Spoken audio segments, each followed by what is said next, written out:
welcome speech.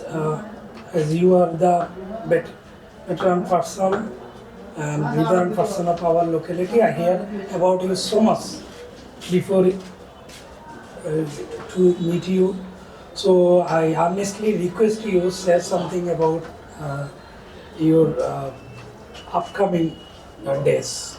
It's like you have been said you want to do social service.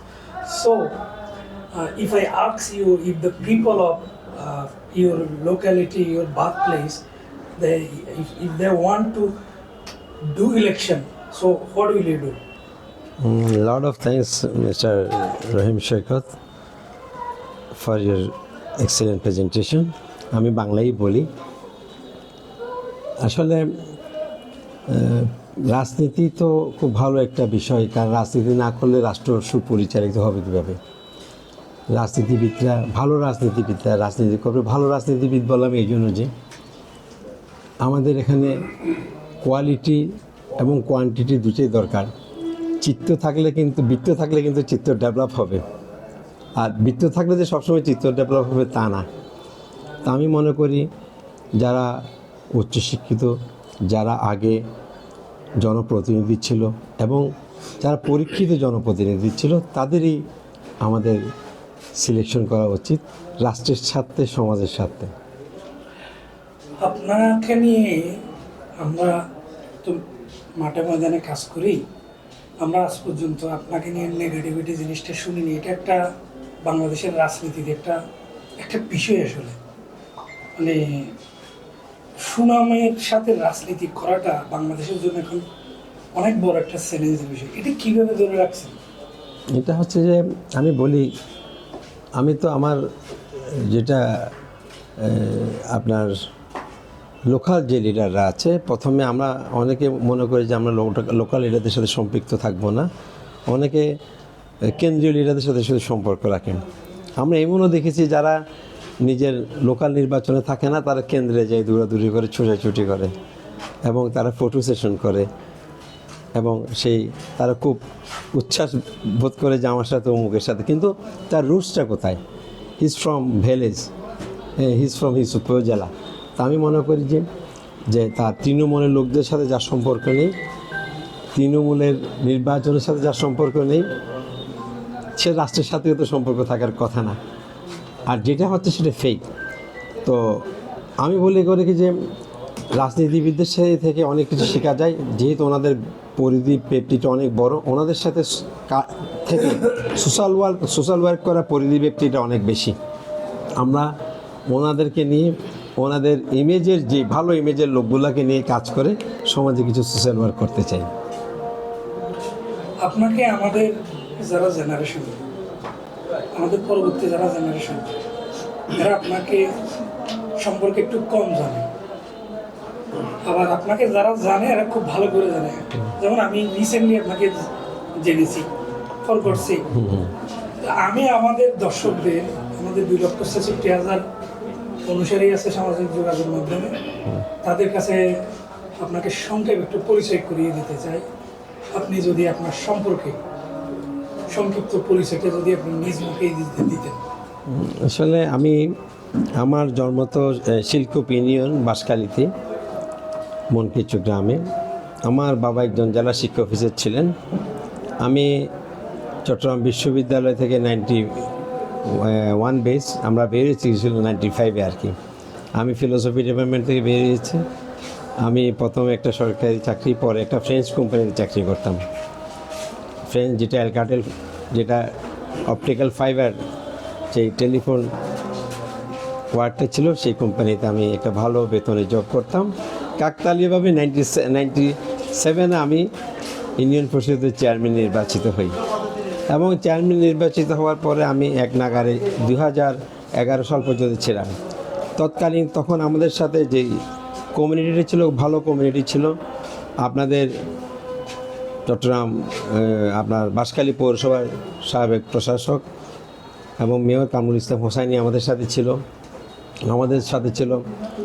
আমাদের চাম্বলের দিল মোহাম্মদ সাহেব, আমাদের সাথে ছিল রনক চৌধুরী। মানে যেসব লোকগুলো ছিল, they maintain quality and quantity. আমাদের তখন একটা জগৎ ছিল, আমরা একটা সুন্দর জগতে ছিলাম, আমাদের সংস্কৃতি ছিল, আমরা আবৃত্তি করতাম, আমরা আমাদের সংস্কৃতি অঙ্গনে ভালো অবস্থা ছিল, আমরা প্ল্যান্টেশন নিয়ে কথা বলতাম, আমরা বিভিন্ন স্কুলে বিতর্ক প্রতিযোগিতায় যেতাম।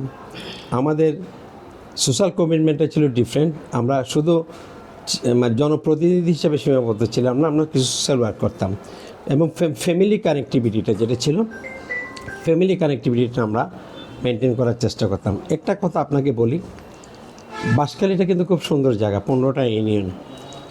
আমরা কিন্তু প্রত্যেকটা ইউনিয়নে আমাদের একটা লিস্ট ছিল, কোন লোক কোন জায়গায় চাকরি করতো, কে বিসি ছিল, কে ডক্টর ছিল, কে কে আপনার ফাইন্যান্সের খুব ভালো ছিল, কে ব্যারিস্টার ছিল, কে ফরেস্ট ডিপার্টমেন্ট উচ্চ পদে ছিল, কে সচিব ছিল, কে পুলিশ ডিপার্টমেন্টে চাকরি ছিল করতো।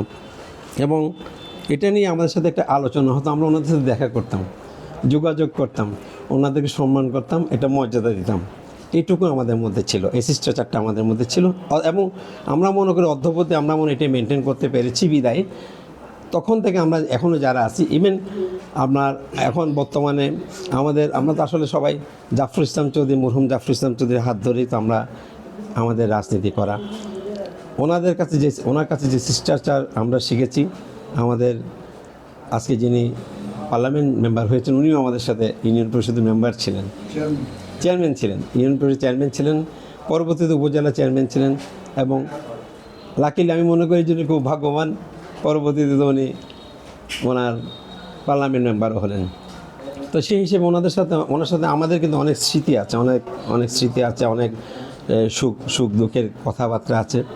তো এবং কানেক্টিভিটিটা ইনশাল্লাহ মাশাল্লাহ ভালো আছে। বাঁশখালী একটা খুব সুন্দর চমৎকার জায়গা। আমরা যদি বাঁশখালীটাকে সঠিকভাবে অ্যাকচুয়াল গোছাতে পারি, একটা ভলিউমে নিয়ে আসতে পারি, তাহলে বাঁশখালীকে জানার জন্য, বাঁশখালীকে পাবলিসিটি করার জন্য এটা কিন্তু খুব একটা ভালো উদ্যোগ হবে। আমি আপনাদের মাধ্যমে এই মেসেজটা দিতে চাই।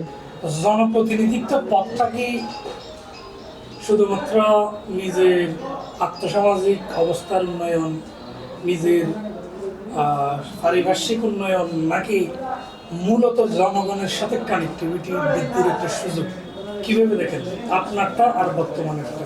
ধন্যবাদ রহিম শকত, চমৎকার প্রশ্ন করছেন। আমি এটা নিয়ে আমরা তো সবসময় একসাথে চলাফেরা করি। আমি কামরুল ইসলাম হোসেনের সাথে কিছুক্ষণ আগে আমাদের এক প্রবাসী বন্ধু ছিল, তার সাথেও কথা বলেছি, উনি মিরু সৌদি আরব থাকতো। আমরা জনসেবার জন্য এত কেন কষ্ট, আমরা জনসেবার জন্য এত টাকা কেন খরচ করব, আমরা জনসেবার জন্য এত কেন মারামারি করব, আমরা জনসেবা করতে যে একজনের শত্রুতা আমি আরেকজন কেন করব, আমরা একজনকে আঘাত কেন করব? সত্যি যদি আমরা জনসেবা করতে যাই, আমরা এটাকে এত এক্সপেন্সিভ করলাম কেন? আমাদের মনে হয় আমাদের এই জায়গা থেকে বের হয়ে আসা উচিত। কারণ একটা সৎ লোক, একজন নীতিবান লোক, একজন অনেস্ট লোক, তার থেকে তো কোনো অবৈধ কোনো ইনকাম নেই, সোর্সিং নেই। সে যদি নির্বাচন করতে গিয়ে কোটি কোটি টাকা তার খরচ করতে হয়, তার দেনাদার হয়ে যাবে, সে লোক প্যানিক হয়ে যাবে, সে তো জনসেবা করতে পারবে না। তার টার্গেট থাকবে হাউ টু কালেক্ট তার যে টাকাটা খরচ হয়েছে। তা আমি মনে করবো যে এটা একটু সহজ করা দরকার। আমাদের যারা জনগণ, যারা বুদ্ধিজীবী আছে, যারা এখানে সমাজপতি আছে এবং কমিউনিটি লিডার যারা আছে, তাদের কাউন্সিলিং করা উচিত যে পাবলিককে টাকা দিয়ে ভোট দেওয়া ঠিক হবে না, তাহলে সঠিক লোক আসবে না। আর সঠিক লোক না আসলে এই বেঠিক কাজগুলো সবসময় চলতে থাকবে। খারাপ লোক যখন নেতৃত্ব দেবে, সমাজটাই খারাপ হবে। এটাই হচ্ছে আমার মেসেজ। আপনি সুন্দরভাবে আপনার একটা কমপ্লিট করেছেন। তো ভবিষ্যতে শিলকুপের জনগণ যদি চায় আপনি তাদের দায়িত্ব আবার গ্রহণ করুন, সে ব্যাপারে আপনি কী বলবেন? এখানে আমি মনে করি যে এখানে অনেক তরুণ, এখন আমাদের চেয়ে গুণী এবং জ্ঞানী অনেক অ্যাক্টিভ ছেলে এখন তৈরি হয়ে গেছে অলরেডি। আমাদের তাদের সহযোগিতা দরকার। আমি যারা আসবে, যে ভালো ছেলেটা আসবে তার পক্ষে কাজ করব। যে ছেলেটা আমার ইউনিয়নটাকে পরিপূর্ণভাবে সাজাবে তার সাথে থাকবো, এই কমিটমেন্ট দিচ্ছি। আমার কোনো নির্বাচন করার কোনো অভিব্যক্তি বা ইচ্ছা আমার নেই। এবং আমি আমার এলাকার মানুষকে ধন্যবাদ জানাই, ওনারা আমাকে 14 বছর আমাকে সেবা করার সুযোগ দিয়েছে এবং আমি করার জন্য আল্লাহর কাছে মিনতি জানাই। আমি সসময় মানুষের চলে এসেছি এবং আগামী দিনে যারা আসবে তারও সেটা মেনটেন করবে সে প্রত্যাশা করি। অসংখ্য ধন্যবাদ। বাঁশখালী এক্সপ্রেস কাজ করছে 2010 থেকে। আমাদের নির্মিত ডকুমেন্টারি সংখ্যা প্লাস 2000 প্লাস আমরা ইতিহাস, ঐতিহ্য, শিক্ষা, চিকিৎসা, সমস্যা, সম্ভাবনাগুলো নিয়ে কাজ করি। আপনি আমাদেরকে জানিয়েছেন রিসেন্টলি, কামরু ভাই আমাদেরকে জানে আমাদের পথ চলার মাঝামাঝি পর্যায়ে থেকে। তো আমাদের যারা দর্শক শ্রোতা আছেন তাদের উদ্দেশ্যে কী বলবেন? হ্যাঁ, এখানে একটা বিষয় আছে। আপনারা জানেন সম্প্রতি কিছুদিন আগে একটা মোজাম্বিক প্রবাসীদের একটা প্রোগ্রাম হয়েছে চাম্বলে। আপনি অবাক হবেন, মোজাম্বিকের সাথে আমাদের কোনো কূটনৈতিক কোনো রিলেশন নেই, বেশি নাই। কোনো এমবিসি নেই। তারা তাদের উদ্যোগে জীবন জীবিকার তাগিদে লাইফ রিস্ক নিয়ে তারা ওখানে পাড়ি দিয়েছে। আজকে আমি আবেদন জানাবো, আমাদের এখানে ওনাদের 11,000 লোক আছে মোজাম্বিকে, তার মধ্যে 8,000 লোকই আমাদের বাঁশখালীর লোক, এবং বাঁশখালীর লোকই ওখানে লিডিং দিচ্ছে, এবং তারা এত টাকা আসছে। আপনি এখানে দেখলে বুঝতে পারবেন যে তাদের যে রেভিডেন্সটা আছে, তাদের বাড়িঘর 1:10, তারা অনেক লোককে নিয়ে গেছে। এবং সবচেয়ে মজার বিষয়, যখন থেকে আমেরিকা, কানাডা, অস্ট্রেলিয়া ভিসাটা খুব ভেরি ইজি, এবং অনেক ছেলেপেলে যারা শিক্ষিত চলে গেছে ইতিমধ্যে ওখানে পাড়ি দিয়েছে। আমি আবেদন জানাবো বিশেষভাবে মোজাম্বিক যারা আছেন তাদের বিষয়ে আমাদের বাংলাদেশ গভর্নমেন্ট একটু চিন্তা করবেন, আমাদের এমপি মহোদয় চিন্তা করবেন, আমাদের বিএনপির যারা নীতি নির্ধারক আছে তারা চিন্তা করবেন। এই মেসেজটা আমার থাকলো। অসংখ্য ধন্যবাদ। ব্যস্ততম সময়ের মধ্যে গরমে কষ্ট দিলাম। আগামীবার আসলে সুন্দর একটা পরিবেশে আরেকবার আশা করব, একবার না বারবার আশা করব। আমরা এই জনপদের কণ্ঠস্বর হয়ে শতকের পর শতক আমরা কথা বলে যেতে চাই, কাজ করে যেতে চাই। ধন্যবাদ। ধন্যবাদ।